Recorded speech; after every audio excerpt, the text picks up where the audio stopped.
Hey hello guys welcome back to our channel. তো তোমাদেরকে অনেক কিছুই কথা বলে থাকি, অনেক সময় বলে থাকি। কিন্তু সত্যি বলতে কি, আমি হয়তো বলছি ঠিক আছে কথাগুলো, কিন্তু এটা যখন অনেক সময় হয় না, তুমি দেখবে অনেককে অনেক কিছু বলছো, কিন্তু নিজের সময় যখন এপ্লাই করতে যাচ্ছ জিনিসগুলো, তখন তুমি ঠিকঠাক করে করতে পারছো না জিনিসগুলো বা ঠিকঠাক হচ্ছে না।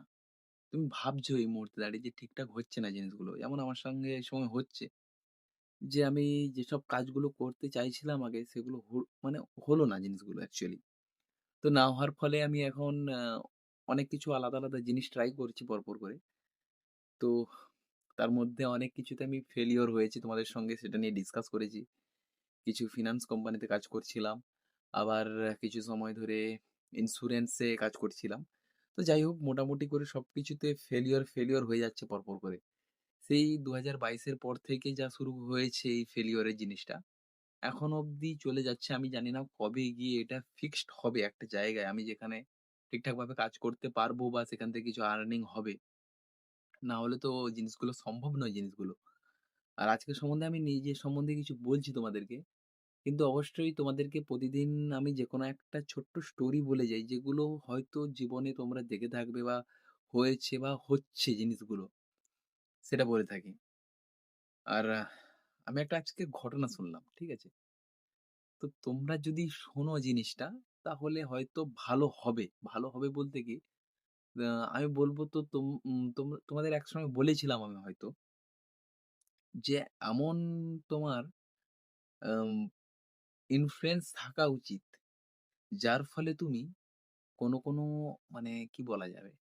পুলিশ হোক, যেখান থেকে হোক বেরিয়ে আসতে পারবে। ঠিক আছে? এইটা মাথায় রাখবে। আর আজকে একটা ভিডিও দেখলাম Instagram এতে।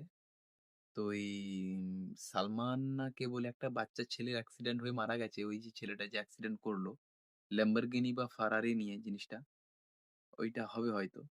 তো ওখান থেকে বলা হচ্ছে যে ছেলেটাকে আবার তাকে আবার বেল দিয়ে দেওয়া হয়েছে। তো সেটা কি বলছে যে ছেলেটা পরীক্ষা আছে রিসেন্ট সামনে, যে ছেলেটাকে বেল দেওয়া হয়েছে। তার জন্য তাকে বেল দেওয়া হয়েছে। দেখলাম জিনিসটা। তো এবার তোমরা বুঝতেই পারছো নিশ্চয়ই যে কতটা দরকার নিজেকে প্রুভ করার। আর কতটা দরকার যে তুমি একটা নিজেকে বিল্ড এমন জায়গায় করো, যার ফলে তোমাকে সেখান থেকে কেউ টাচ না করতে পারে। টাচ দেখো, হয়তো হবে, তোমাকে হ্যারাস করবে একদিন, কিন্তু তুমি ওখান থেকে বেরিয়ে আসার ক্ষমতা রাখবে জিনিসটা। ঠিক আছে? দেখবে তোমাদের বাড়ির পাশাপাশি, আমি এটা বলছি কারণ এই উদাহরণটা দিলে তোমরা সবচেয়ে সহজে বুঝতে পারবে। কোনো বাড়ির যদি কেউ, তার দাদু হোক, বাবা হোক, মামা হোক, কেউ যদি এই আমাদের এখনকার যেই যে পার্টিগুলো আছে না, এগুলোর সঙ্গে ইনক্লুডেড, মানে ইনভলভ থাকে জিনিসগুলো, ইনক্লুডেড নয়, ইনভলভ থাকে জিনিস। তো কোনো রকমের ওরা কোনো পঞ্চায়েত স্তরে আছে বা আমাদের বিধায়ক আছে বা যেকোনো জেলা স্তরে আছে, যেকোনো ওদের আত্মীয়। তুমি দেখবে ও যদি কোনো কিছু, মানে কি বলা যায়, অপরাধমূলক কাজ করে থাকে, তাকে যদি কোনো সময় যদি পুলিশ এসে নিয়ে যায়, তাহলে ওখান থেকে তার মামা, কাকা, জ্যাঠা ফোন করলেই ছেড়ে দেবে। আমাদের এখানে একটা ঘটনা এরকম ঘটেছিল। কালীপুজোর সময় একজন ছেলে রাস্তার পাশে বসে মদ খাচ্ছে। তো একজন না ২-৪ জন খাচ্ছে তার মধ্যে। ঠিক আছে? আছে তার সঙ্গে। তো সেই ছেলেটাকে, যে ছেলেটা ওখানে গুন্ডামি করছিল, সেই ছেলেটাকে পুলিশটা ধরে নিয়ে যায়।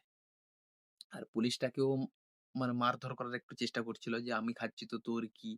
পুলিশটা কিন্তু তাদেরকে এরকম বলেনি যে, "চল তোরা এখানে খাচ্ছিস।" পুলিশ বলছিল যে, "এখানে খাবি না, ভেতরের দিকে গিয়ে খা, রাস্তার দিকে খাস না।" কারণ রাস্তার দিকে তুমি দেখো, অ্যালকোহল যারা খায় তারাই জানে বিষয়টা। আম ছোটবেলায় তোমরা বায়োলজি যারা পড়েছো 11-12 এ যারা পড়ছো বায়োলজি বা 9-10 এ, দেখবে এখন তো আপগ্রেডেড করে দিয়েছে। তো তোমরা সেখান থেকে পড়বে যে অ্যালকোহল যখন কনজিউম হয়, তখন আমাদের প্রতিটা যে স্নায়ুতন্ত্রে যে যেখান থেকে যে আমাদের ওই উদ্দীপনাটা যায়, ওটাকে ওখানে আর আসতে দেয় না, বাধাপ্রাপ্ত করে। ওই একটা সার্কেলের মতো আছে। এই জিনিসটা আমার এখনো মনে পড়ছে না। অনেকদিন আগে পড়েছিলাম যেহেতু।